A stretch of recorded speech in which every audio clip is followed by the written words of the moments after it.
Next from Matthew Lund, and the subject is AEW stats. Hey, Konnan and Disco, look at the numbers as I do. AEW now has a roster of 163 talents. Wow. 40 of which are over the age of 40 to fill ostensibly 5 hours of weekly TV, 1 hour of which being their YouTube show. Meanwhile, yes, WWE has a roster of 241, but it's broken up as 59 on Raw, 53 on SmackDown, 86 in NXT, and 43 unassigned. Only 26 over the age of 40. Much like the Attitude Era, WWE is appearing to not only be the better business and better organized shows, it is also appearing to be the younger, more relevant option. Meanwhile, AEW is looking more and more like late stages WCW, where older, outdated stars are going to collect a paycheck from an ATM. Should we start calling Tony ATM Tony? Is it time for AEW to split the rosters like WWE? My pros would be 50 on Rampage, 50 on Dynamite, let Jeff Jarrett take control one of the shows, and then slide the rest into a developmental territory. What say you? Let me say this, specifically with Jeff Jarrett. Okay, Tony Khan should be leaning on Jeff Jarrett for advice. Okay, because like anybody that's ever worked with Jeff Jarrett, the guy is a wealth of knowledge in the professional wrestling business. Like I've said repeatedly, like I had a conversation with Russo on his show, that I told Vince, like, Vince, I never learned anything from you, like from Russo. I never learned anything because I was already in the business. I'd worked on something, but me and Vince had like similar creative ideas, but I didn't really learn anything about the business from him.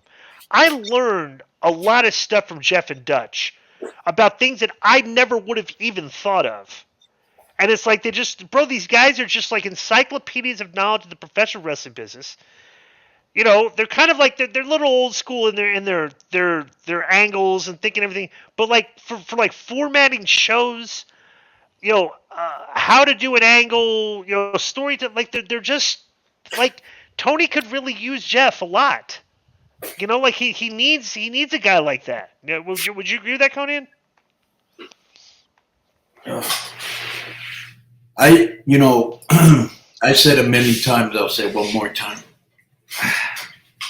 I think they need to get, there's a lot of names out there. And have Jeff Jarrett, run one show, have another person run another show, have another person run another show, and then he edits it.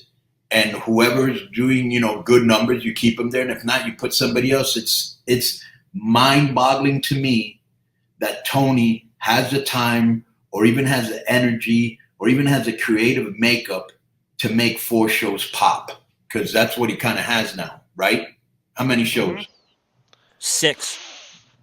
Okay, that's 2 are YouTube, but yeah, that's ridiculous. 3 plus, 3 are YouTube. Sorry. Plus pay-per-views, plus handling talent, plus working in football and soccer and all this other that he does. It ain't like that's all. It's mind-boggling to me that he can take all of this on, and that's a huge problem. He needs help, and he needs to find people he can trust. Bro, I would put Sanjay is very sharp. When I did the LAX thing, him and Jeremy Borash helped me a lot on that. Let Sanjay run Ring of Honor, with somebody else, and just have people running his shows, and he just writes Dynamite and he edits the other ones. That's what I would do. Right.